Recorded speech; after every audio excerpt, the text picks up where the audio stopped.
Hello everyone, and welcome to another episode of the Daily Gwei Refuel, where I recap the latest news in the Ethereum ecosystem. I'm your host, Anthony Sassano, so it's the 3rd of May, 2023. Alright everyone, let's get into it. So apologies for the mess behind me. Actually, before we get into it, I have a new display cabinet coming or being delivered tomorrow, so the room that I'm in, my usual study, is a mess right now, so apologies for that, but it'll be all good by tomorrow. Anyway, moving on from that to the news of the last 24 hours. So a big piece of news out from Coinbase, and we knew this was coming, but they've officially announced it now. So they've launched something called the Coinbase International Exchange, which is based out of Bermuda, and we'll begin by offering BTC and ETH perpetual futures settled in USDC with up to 5 times leverage to institutional clients in eligible jurisdictions outside of the US. Now, launching a futures platform, derivatives platform is nothing new in crypto. There are plenty of exchanges that offer that and have offered that in the past. Some are still around, some have gone bust, some have lost a lot of market share due to various different reasons. And the thing about a derivatives exchange is that they're normally quite heavily regulated, right? In TradFi, they're very heavily regulated, but within crypto, there is no real guidance on it. And I don't know of any US-based derivative crypto exchanges that offer derivatives to US investors. There are definitely TradFi platforms that offer crypto derivatives to investors, but not crypto companies, from what I can tell. And someone please correct me on that.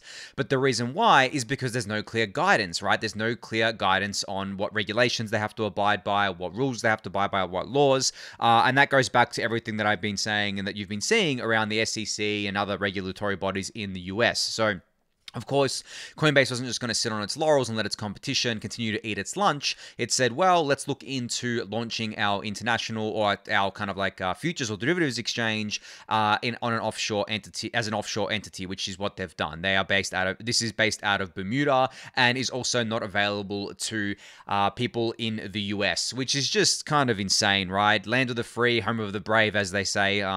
Not really anymore, especially not for crypto, which is just very unfortunate. I talk about the US a lot on the podcast. Yes, the US isn't a major part, or is a major part of crypto, but it's not the only a part of crypto. Obviously, there are huge swathes of people in other countries around the world that are involved in crypto.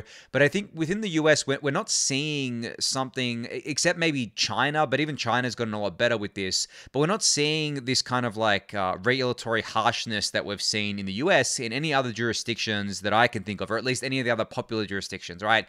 Europe is being a lot friendlier. The UK is being a lot friendlier. Australia is definitely being friendlier, at least for now. Right? Things can change, of course, but from what I've seen for now, it's all well and good right now. And even, as I said, China, particularly Hong Kong, seems to be embracing crypto as well. Whereas in the US, there really does seem to be this, I struggle to call it like a war on crypto. It feels like there are a select few people in positions of great power, particularly politicians and unelected bureaucrats, that just don't want to see crypto succeed in the US for one reason or another. And of course, due to this, they are pushing this stuff offshore. And to see Coinbase launch their international exchange out of Bermuda, to launch the derivatives exchange out of Bermuda instead of the US, is a complete and utter failure on the US's part to keep that economic activity within the US. And what's funny is that Coinbase is a US publicly traded company. It is homegrown in the US by Brian Armstrong and his co-founders and obviously his team over the years.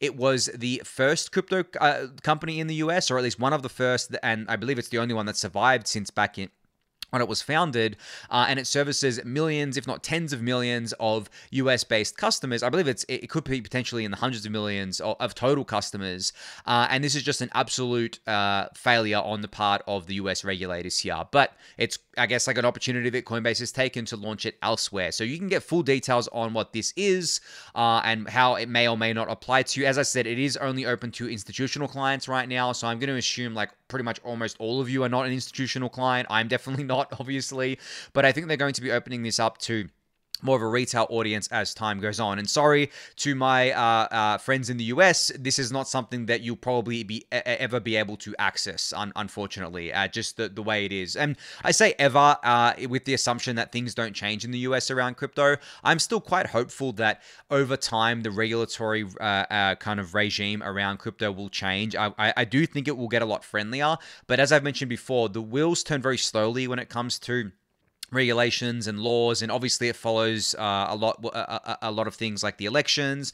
Like, for example, if the Republicans were to win next year and at the presidential election, I reckon things would change pretty dramatically with crypto. I reckon that Gary Gensler would instantly be fired, right? It would be replaced with someone that the Republican president would choose. And from what I've seen from the Republicans so far in the US, they seem to be a lot friendlier towards crypto than the Democrats are, at least from the higher positions of power. There are definitely a lot of Democrats that are friendly to crypto, but they are not in those huge positions of power that people like Gary Gensler and Janet Yellen and Elizabeth Warren are, and that's just the unfortunate kind of position that we find ourselves in, or that the US finds itself in right now. But even if Democrats were to win again next year, even if there wasn't a kind of regime change, I do think it's still going to get better over time. It's just going to be a slow-moving beast here. But anyway, you can check out Coinbase's full blog post for details on this. I'll link it in the YouTube description below.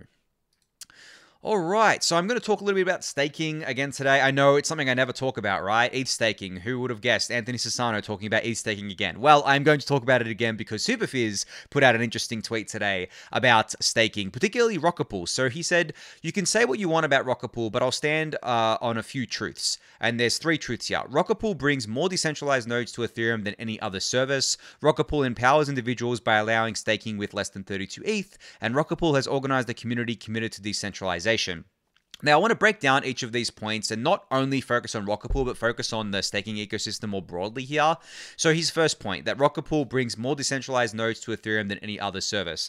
This is definitely true by now, right now, by far. I mean, every time a new mini pool operator joins, they're spinning up a kind of like full node, right? They're spinning up a consensus layer client, an execution layer client, along with a mini pool, which is a validator, and they are adding to the decentralization of Ethereum. Now, this is not true for other providers such as, let's take Lido, for example. They have 30 or so node operators, and these node operators may or may not be running more than one Ethereum full node. Some of them probably running multiple for redundancy.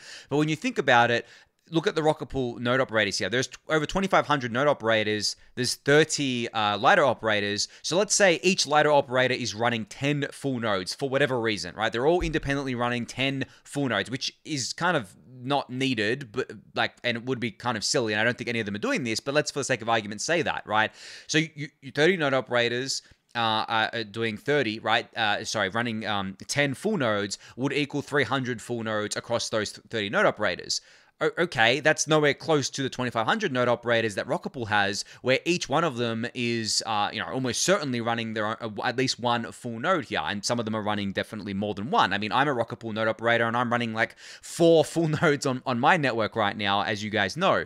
So from that perspective, Rocket Pool, by far, out of anything except maybe solo staking, brings more full nodes to the Ethereum network than any other staking service, at least right now. Obviously, there are other services spinning up and going to come to market that may or may not beat Rocket Pool's node operator set, but all in all, as long as it's adding more full nodes to the network and is a decentralized operator, I don't think it even matters who it is. I think what matters is bringing more of those full nodes to the network. Now, Superfizz's second point is that Rocket Pool empowers individuals by allowing staking with less than 32 ETH.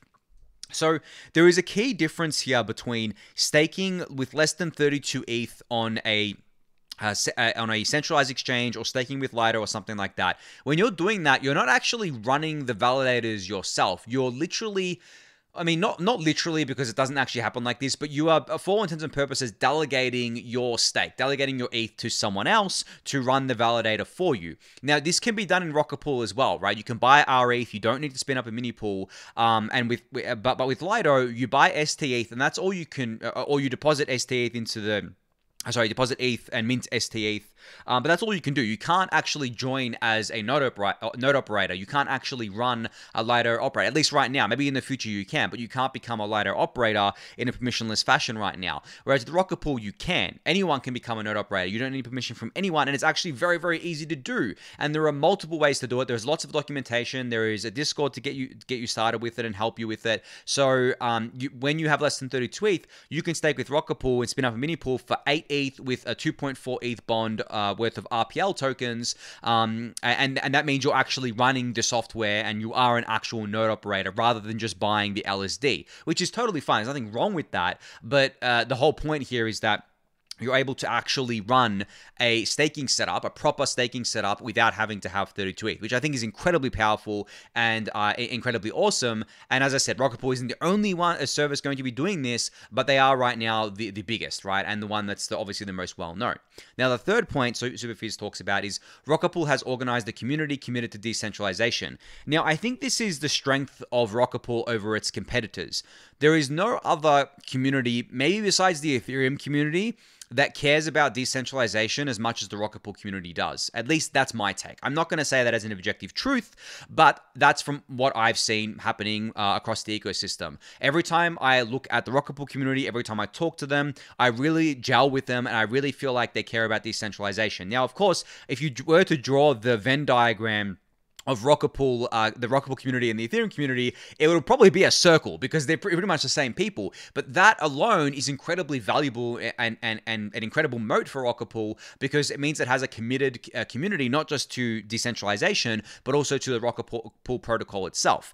Now, again, this doesn't mean that other projects and other protocols can't get their own communities and can't get their own communities that are like Rocket Pool, but this is the hardest thing to build, right? It's all well and good to build a staking service and you can either fork the contracts of Rocket Pool or you can build your own. That's the easy part. Building a lasting community of missionaries who actually care about what you're building beyond speculative gains from a pure kind of like mission-driven perspective, that is incredibly difficult. And it applies to every project in crypto, not just decentralized staking providers or any kind of staking provider.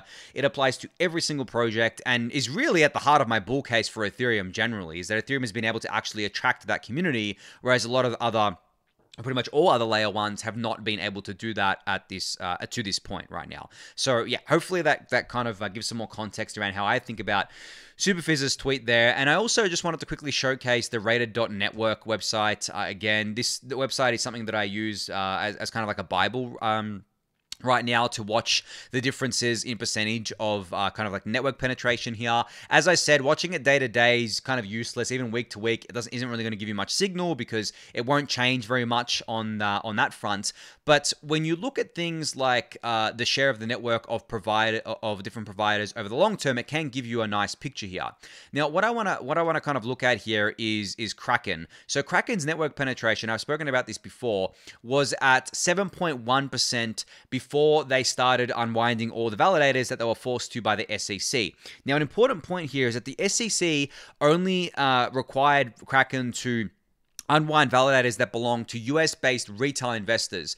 I am 99% certain, I may be wrong on this one, but I'm pretty certain that this didn't apply to US-based institutional or accredited investors, and it does not apply to people outside of the US that are staking with Kraken. So now Kraken has gone from 7.1% to 4.46%.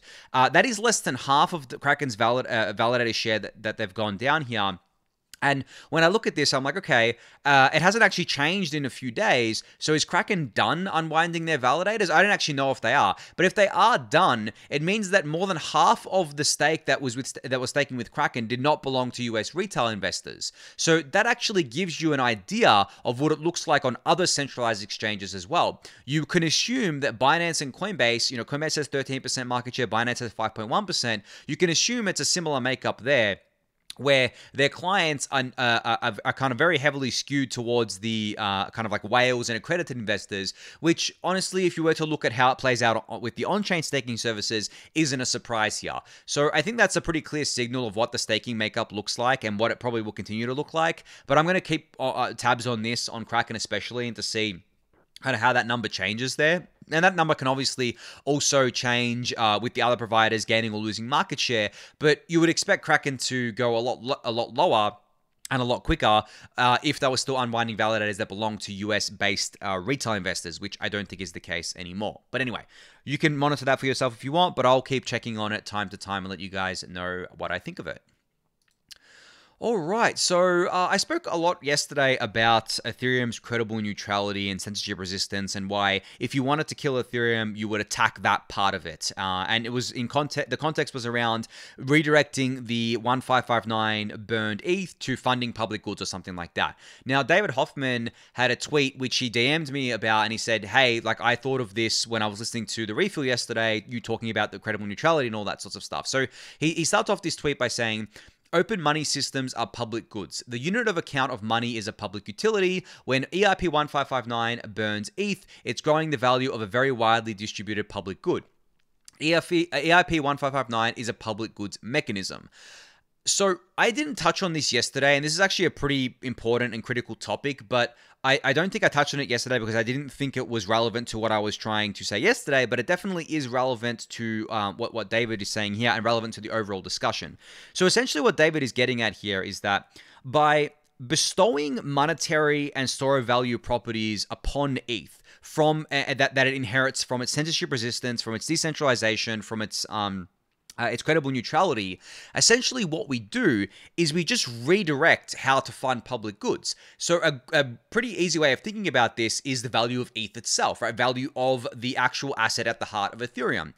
If ETH was worth $80, right, as David states here, how much money would have been donated to public goods versus ETH being worth $4,000 or ETH being worth like almost $2,000 as it is today?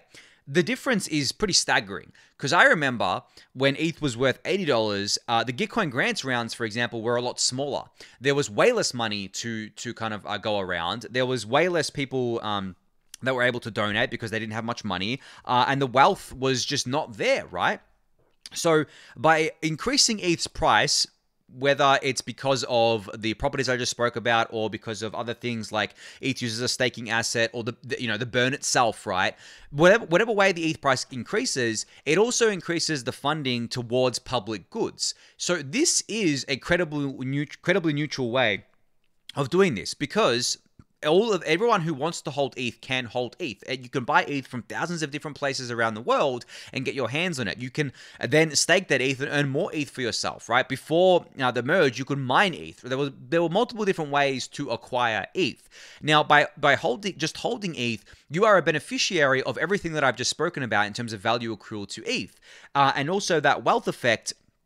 Means that if ETH goes up, you have more money to play around with. Now, of course, you can decide what you want to use that money on, but maybe you think, well, okay, maybe I'll use a little bit to fund public goods because I didn't have this money before, but now I do. So we're basically using ETH as a conduit for all of the kind of wealth creation that happens, well, a lot of the wealth creation that happens in the Ethereum ecosystem, and then the people who are holding that ETH get to redirect it to whatever they want to. And a lot of people within the Ethereum ecosystem like to redirect it to public goods. Now, in saying that as well, a good way to think about this from a pure dollars perspective is the Ethereum Foundation. So the Ethereum Foundation denominates in ETH. They own ETH. That's all they really own unless they cash it out for fiat, which they have done a bunch of times.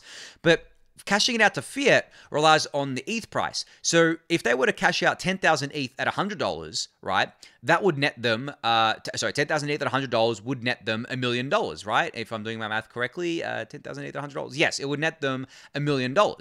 Now, if they were to do that now with ETH almost at $2,000, that would net them way more, because ETH is 20 times the price, right? That would net them $20 million.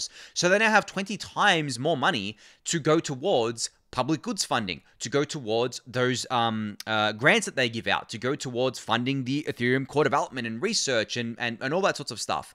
So you can see how by ETH acting as a conduit for the credible neutrality of the Ethereum network, the censorship resistance, 1559, staking, whatever else, ETH's use as a collateral and story value and all that good stuff, we redirect the value to public goods without having to introduce that subjectivity layer or governance layer on top of Ethereum that I spoke about yesterday, why that's undesirable. So hopefully that gives extra context there, and I thank David for putting this tweet out and and sending it to me in DMs, because it is a very important and critical point to understand if you want to know why people are so against, I guess, like redirecting things like the burn to public goods, and rather just having ETH act as the conduit in order to redirect the funds downstream from there. So yeah, hopefully that gives you extra context there. Moving on to the next update, which is a project that I actually see announce themselves today, or kind of exit stealth today, called Nocturne. So Nocturne is a new primitive for the Ethereum ecosystem, and which they're calling private accounts. So using account abstraction and zero knowledge proofs, we've built a private account layer that lets users send, receive, and transact with their funds, all without exposing their address. And you can check out the docs about on how it works, and you can also check out this this graphic here in the tweet thread. Guys, I'm going to be honest, when I saw this, I was like, holy shit, this is really exciting, because you guys know that the two things that I care most about within the Ethereum ecosystem, or care most about seeing flourish, is scaling and privacy. And a lot of the time they go hand in hand, but this is awesome, because it not only is using account abstraction, it is also using zero knowledge proof primitives to create this private account primitive that I think is going to, if it works as advertised, of course, shake things up dramatically. Because imagine being able to transact on Ethereum, whether that be layer 1 or layer 2, in a fully private manner with a private account where you don't have to reveal anything. I would love that. I hate having to recycle addresses and hope that I haven't commingled addresses and keep track of all these different addresses just to preserve my privacy. And I want to see more privacy tools go live. Obviously, Tornado Cash is still live and working. If you're a non-US citizen, you can probably use it and it'll be fine, but that's not legal advice, by the way. I'm just going off what the sanctions stipulate. Aztec is obviously also building their layer 2, their fully private layer 2. Now and there are a few other teams working on this stuff as well, but Nocturne is building this private account primitive using account abstraction, so you get all the benefits of that, and also using zero knowledge proofs. Now, I'm not sure what the costs would be associated with this on layer 1. It feels like it would be quite expensive to do this, because not only are you creating a smart contract account using account abstraction, which is already costly, you're using zero knowledge proofs, which is pretty costly, and then anything else behind the scenes. Yeah, I can imagine the cost ramping up here. So this is a perfect candidate for layer 2. Of course.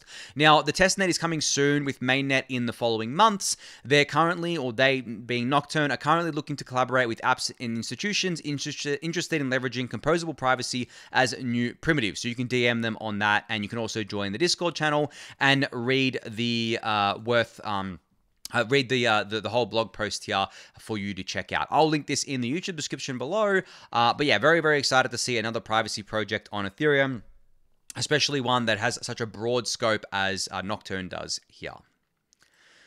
All right, so speaking of privacy, the Privacy and Scaling Explorations team at the Ethereum Foundation has introduced something called ZKML by Kathy here. So ZKML is a platform uniting AI and machine learning and Web3 to offer a privacy-preserving solution using zero-knowledge proofs. So you can explore exactly what this is here. This may be something that be worth reading either before or after the Nocturne blog post to learn more about privacy and with zero knowledge proofs in general. But that's why I'm basically highlighting this, because I think it just goes hand in hand very well with Nocturne. So yeah, I'll just link the blog post in the YouTube description below for you to check out, and then yeah, you can kind of check that out for yourself there. I think I did shout this out yesterday or the day before, Eigenlayer's form that you can sign up to in order to indicate your early interest for restaking. So they only launched this form, 1 day ago, and they've received almost 9,000 submissions so far, with indicators of interest from individuals and institutions ranging from 0.1 ETH to 30,000 ETH. That's pretty promising so far, pretty awesome to see. So just another shout out here that you can fill out the form for yourself, which will be linked in the YouTube description below. If you're interested in restaking early with Eigenlayer there.